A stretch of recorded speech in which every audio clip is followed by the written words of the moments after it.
자, 47번 주의토지 통행권과 지역권을 구별하라고 되어 있는데요. 왜 그럴까요? 주의토지 통행권하고요. 통행지역권은요. 남의 땅을 통행한다는 점에서 외형상 비슷해요. 단 주의토지 통행권은 상린관계로서 소유권의 내용이고 따라서 별도의 등기가 필요 없어요. 반면에 지역권은 별도의 독립한 제한물권으로서 등기해야 되죠. 상린관계 주의토지 통행권은 인접해야 돼요. 그러나 지역권은 요역지와 승격지가 인접할 필요가 없어요. 상린관계는 소멸시에 걸리질 않아. 그러나 지역권은 소멸시에 걸려. 뭐 이렇게 되겠죠. 그러면 그런 비교 간단해야 됩니다. 두 번째, 주의토지 통행권은 219조 유상통행권과 220조 무상통행권 있죠. 그런 것들이 이제 구별이 돼야 돼요. 자, 1번. 주의토지 통행권자는 통로 개설할 수 있죠. 자, 주의토지 통행권의 내용이 뭐죠? 통로 개설, 포장. 통행하는 건 당연하고 통행권이니까 통행, 통로 개설, 포장, 방해물 철거 네 가지 할 수 있죠. 더 나아가서 통행지를 배타적으로 점유, 이건 안 되죠. 이건 안 된다 그랬어요. 통행, 통로 개설, 포장, 철거까지만 가능하단 말이죠. 그러니까 세 번째 줄 통로를 포장하는 것도 허용된다. 이렇게 되겠죠. 자, 이번 지역권 아주 중요하죠. 292조. 1항. 지역권은 요역지 소유권에 부종하여 이전하며 요역지에 대한 소유권 이외의 권리 목적이 된다. 그런데 이거 의무규정이다. 그래서 당사자가 다른 약정이 있다는 그 약정에 의한다. 이렇게 되죠. 3번. 이거 두 개가 같이 기억나야 되죠. 공유자 중 1인이 지역권을 취득하면 다른 공유자도 지역권을 취득한다. 따라서 공유자 중 1인은 자신의 지분에 관하여 지역권을 소멸하게 하지 못한다. 293조, 295조. 4번, 지역권 시효 취득 가능하죠. 첫째, 계속되고 표현된 지역권. 계속되거나 표현되거나가 아닙니다. 계속되고 표현된 지역권. 두 번째, 통행지역권의 경우에는 통로 개설이 반드시 필요하다. 그래서 통행지역권의 경우에 통로를 개설하고 20년 이상 계속되고 통행한다면 첫째, 등기함으로써 지역권을 취득하고 두 번째, 승역지 소유자에게 보상해야 되고 이렇게 되죠. 자, 5번 295조 2항과 296조 지역권 취득기간의 중단은 모든 공유자에 대한 중단 사유가 아니면 중단의 효력이 없다. 반면에 지역권의 소멸시효 중단 정지는 1인에 의한 소멸시효 중단 정지는 공유자 모든 지역권 행사는 모든 공유자를 위하여 효력이 있다. 이렇게 되죠. 바꿔서 낸다 그랬어요. 취득기간 중단은 효력이 있다. 소멸시효 중단은 효력이 없다. 이렇게 나온다. 조심하자. 5번은 뭐라고 돼 있어요? 모든 공유자에 대한 사유가 아니면 효력이 없다. 오른지문. 조문이죠, 다 지역권은. 48번 마찬가지입니다. 대부분 다 조문인데요. 동그라미 1번. 통행지역권을 시효측한 경우 다시 한번 통로를 반드시 개설할 것. 20년 이상 계속 표현 통행할 것. 세 번째, 등기할 것. 네 번째, 보상하라. 보상하라. 보상하라 의무가 있다. 있다. 2번, 요역지 편익을 제공받는 땅. 승역지 편익을 제공하는 땅. 첫째, 반드시 인접할 필요가 없다. 두 번째, 지역권자는 승역지를 점유하지 않는다. 세 번째, 요역지는 일필토지 전부여야 하고 승역지는 일필토지 전부 또는 일부여도 무방하다. 그죠? 그 2번. 그러니까 토지의 일부를 위한 지역권이라고 돼 있죠. 이때 토지는 뭘 말하는 거예요? 요역지를 말하는 거죠. 지역권은 요역지를 위한 권리니까 토지의 일부를 위한 지역권이라고 되어 있으면 이 토지는 요역지를 말한. 근데 요역지는 일필토지 전부여야 한다 그랬으니까 토지 일부를 위한 지역권은 설정할 수 없다. 이렇게 되겠죠. 3번. 옳은 지문. 3번, 2번, 3번, 295조. 공유자 중 1인이 지역권을 취득하면 다른 공유자도 지역권을 취득한다. 4번, 승역지 소유자는 예를 들어 이 지역권, 용수지역권을 생각해 보세요. 용수지역권자가 승역지에 펌프를 설치해놨어. 자, 그런데 지금 그 펌프를 사용 안 하고 있어. 자, 이때 승역지 소유자가 물이 필요해. 그 펌프 사용할 수 있다, 없다? 있다. 그거죠. 승역지 소유자는 용수지역권 행사를 방해하지 않는 범위에서 지역권자가 그 용수지역권 행사를 위해 승역지에 설치한 펌프를 사용할 수 있다. 사용 청구가 아닙니다. 그냥 사용할 수 있다예요. 대신 비용을 분담해라. 네가 남의 펌프를 사용해서 이익을 얻었으니까 그 이익을 얻은 비율로 비용을 분담하라. 그게 4번. 자, 5번. 지역권도 물권이죠. 따라서 물권적 청권 인정되죠. 단 반환 청권 인정이 안 되고 방해 제거하고 방해 예방 청구만 할 수 있다 그랬죠. 그러니까 5번 지역권에 방해 염려가 있으면 뭐 할 수 있다? 예방을 청구할 수 있다. 반면에 지역권자가 승역지를 침탈당하면 반환 청구할 수 있다고 맥스. 지역권에는 반환 청구권이 없습니다. 방해 제거하고 방해 예방 청구만 있습니다. 틀린 거 1번. 자, 49번부터 52번까지는 전세권인데요. 전세권도요. 일단 기본이 되는 조문들 위주로 기본이 되는 판례 위주로만 몇 개 기억하시면 되고요. 어려운 건 좀 이제 뭐 어려운 거? 어려운 것도 몇 개 안 나오는데 야, 여기만 딱 나오는 거. 이걸로 한번 확인해 봅니다. 전세권은요. 전세금을 꼭 지급하고 타인의 부동산을 용도에 따라 사용식하고 나중에 전세금을 우선 변제받는 용익물권 플러스 담보물권. 이게 전세권이죠. 자, 여기서 1번. 전세권은 저당권의 목적이 될 수 있어요? 네. 저당권의 목적인 거 토지, 건물, 지상권, 전세권 4개.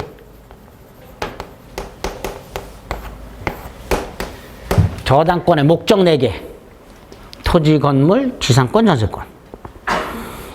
2번 용익물권이니까 상린관계 당연히 적용되고요.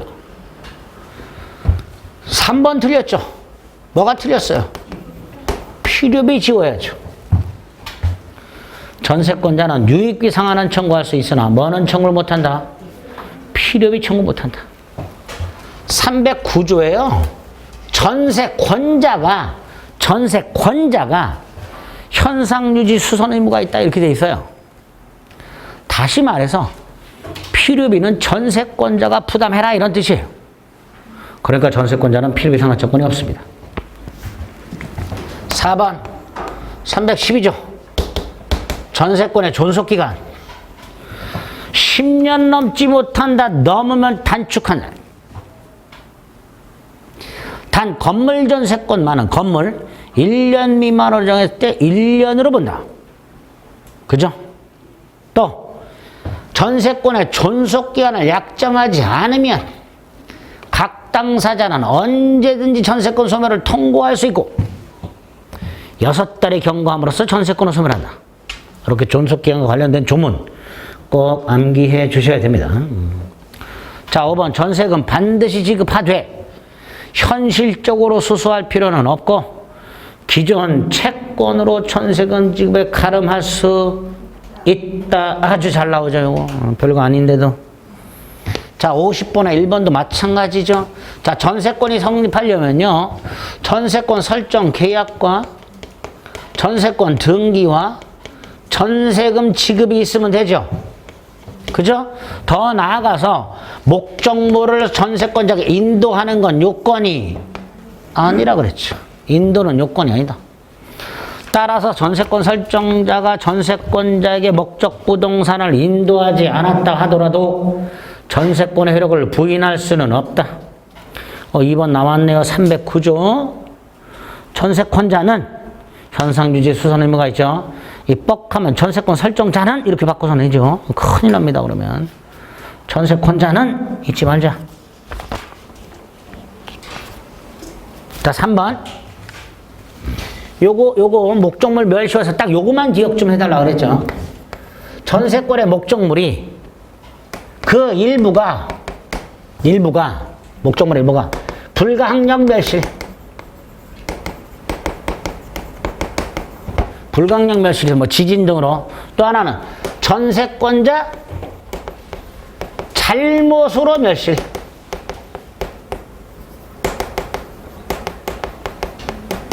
이 두 가지.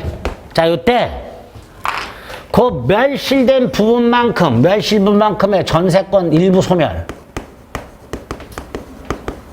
문제. 왜?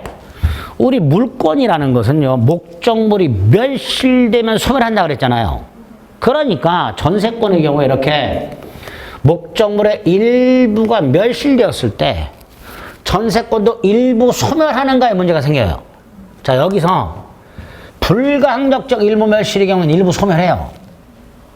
전세권자의 잘못으로 일부 멸실된 소멸하지 않는다. 그게 3번이죠. 틀렸죠. 자, 근데 3번은 잘 몰랐다 쳐. 자, 4번. 건물전세권의 법정갱신 312조 사항. 이거 법률 규정에 한 갱신이죠. 따라서 등기해야만 전세권 주장할 수 있어요? 등기 없이 주장할 수 있어요? 등기 없이. 그러니까 두 번째 등기 없이도 세 번째 줄 권리를 주장할 수 있다. 이렇게 되죠. 자, 5번은 317조 동생관계.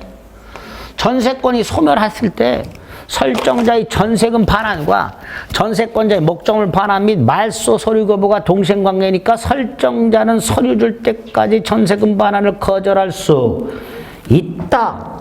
이렇게 되겠죠.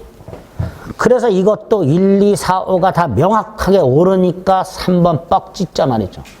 3번이 제일 아리까리한 지문이잖아요. 나머지 다 명확하고 다 아는 거고. 자, 51번 갑은 을소유주택 일부의 전세금 1억 존속기간 2년을 하는 전세계약을 하고 전세권 설정 등기를 마쳤다. 이렇게 돼 있죠. 자, 일단 전세권이에요. 근데 여기서 만약에 갑이 주택 인도, 주민등록, 확정일자, 그러면 주택임대차보호법도 적용이 되는 거예요. 그럼 갑은 전세권자로서의 지위와 주택 임차의 지위 두 개를 갖고 있는 거예요.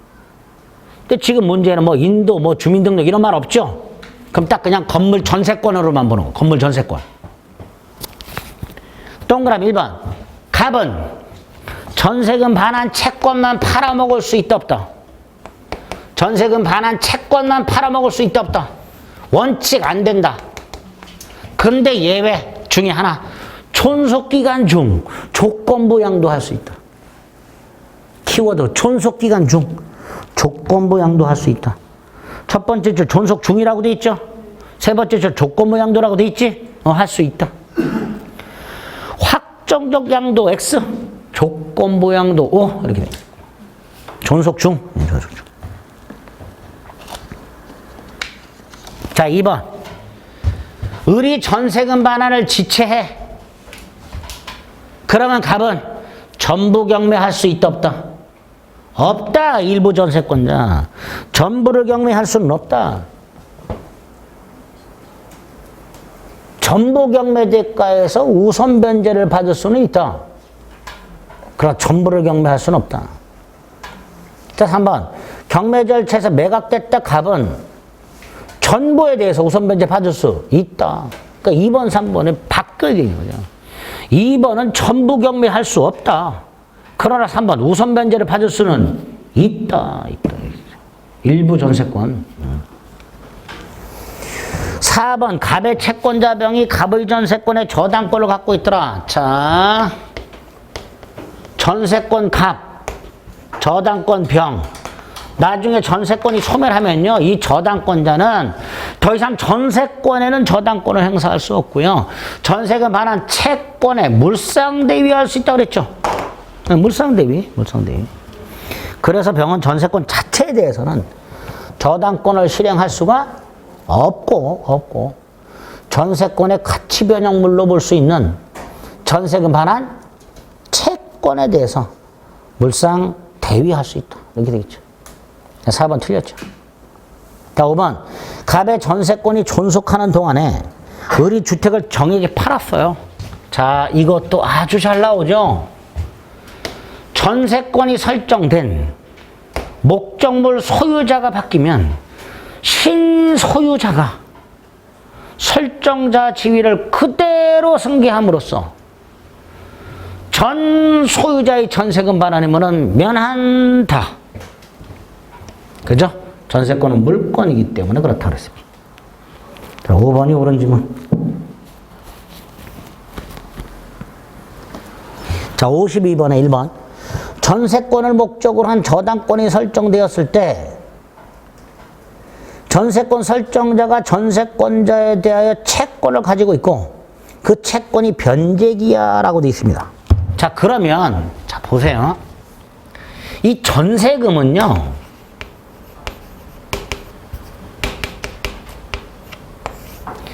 전세권자의 손해배상을 충당한다 그랬어요. 그죠? 이거 이외에는 충당할 수 있다 없다? 없어요. 그래서 손해배상 채권 이외의 채권은 상기를 못해. 그런데 전세권이 설정된 때 이미 채권이 있었고 그 채권이 변제기가 도래했다면 그때는 상기할 수 있다. 그때는. 52번에 1번. 자, 근데 이 52번 1번은 굉장히 어려운 거예요. 제가 단 한 번도 설명드린 적이 없어요. 자, 그러면 52번에 1번은 그냥 건너뛰어. 무조건 이해하려고 하지 마요. 건너뛰어. 이렇게만 기억하세요. 전세금은요, 전세권자의 손해배상만 충당한다. 이것만 상기한다. 이렇게만 일단 기억을 해두세요. 나머지 지문을 봅니다. 2번. 나머지 지문 어때? 또 이것도 6줄이네. 2번 봤더니, 와, 근데 가만히 들여다봤더니 312조 4항이네. 건물전세권의 법정 갱신이네. 그죠? 6월부터 1월까지 사이에 통지하지 않으면 전전세권과 동일 조건으로 갱신한 것으로 보되 단 기간은 정함이 없는 것으로 본다. 312조 4항. 그 다음 3번. 이게 원칙이에요. 여기 보세요. 요건 기억해야 돼. 전세금은 전세권자가 목적물을 훼손함으로써 손해를 배상해야 될 때 그 설정자의 전세권자에 대한 손해배상 채권만 충당. 그래서 4번. 3번. 첫 번째 줄 끝에 손해배상 채권 외 다른 채권 이렇게 돼 있죠. 그럼 끝이 상계로 대항할 수 없다. 이렇게 됩니다. 이게 원칙이에요. 여기까지 됐죠? 여기까지 됐어. 예. 4번은 312조 1항 10년 넘지 못해. 넘으면 단축해. 5번 308조 이거 알고 있죠? 전세권자는 전세권 양도할 수 있고 담보지정 제공할 수 있고 목적물을 임대 전전세 할 수 있다. 그런데 308조 임대 전전세 하지 않았더라면 면할 수 있었던 불가항력적 손해에서 책임져라. 5번 무과실책임이죠. 무슨 책임? 무과실책임.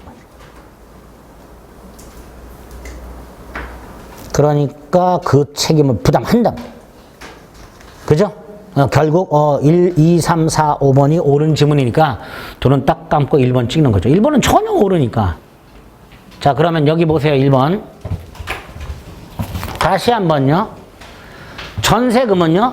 손해배상 채권만 깝니다. 예? 이거 상계할 수 있고 대항할 수 있어요. 근데 4번인가? 4번처럼 손해배상 채권, 이외 채권. 이건 깔 수 있다, 없다? 없다. 이게 4번. 여기까지. 여기까지는 기억하셔야 돼요. 여기까지는 기억하시는데, 1번은 여기 보세요. 이거의 예외 판례예요. 이거 예외 판례. 손해배상 채권 이외의 채권도 깔 수 있는 경우, 저당권 설정 당시, 여기에 저당권 설정 당시 이미 채권이 있었고 변제기 도래. 그때는 깔 수 있다. 그게 1번이에요.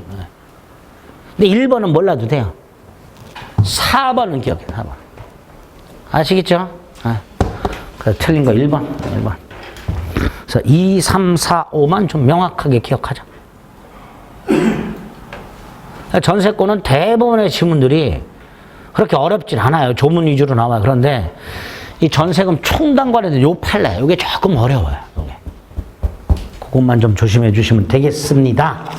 그래서 오늘 52번까지 했습니다. 야, 50번까지 해야지, 자식아. 반만 해야지. 제 맘이죠.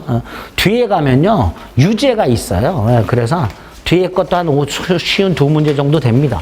오늘 일단 전세권, 용익물권까지 한 거고요. 다음 주에 이제 유치권부터 할 건데, 이렇게 한꺼번에 문제를 나눠드리면 다음 주에 이걸 안 갖고 오시는 분들이 계셔. 잊지 말고 갖고 오세요. 먼저 좀 풀어보시고, 뭐 요약집이나 이런 걸로 꼭 복습도 먼저 좀 해보시고, 그렇게 하고 듣는 거하고, 그냥 풀도 않고 와서 듣는 거하고는 천양지 차이가 납니다. 아시겠죠? 꼭 좀 그렇게 해주시기 부탁드리겠습니다. 여기까지 하겠습니다. 수고하셨습니다.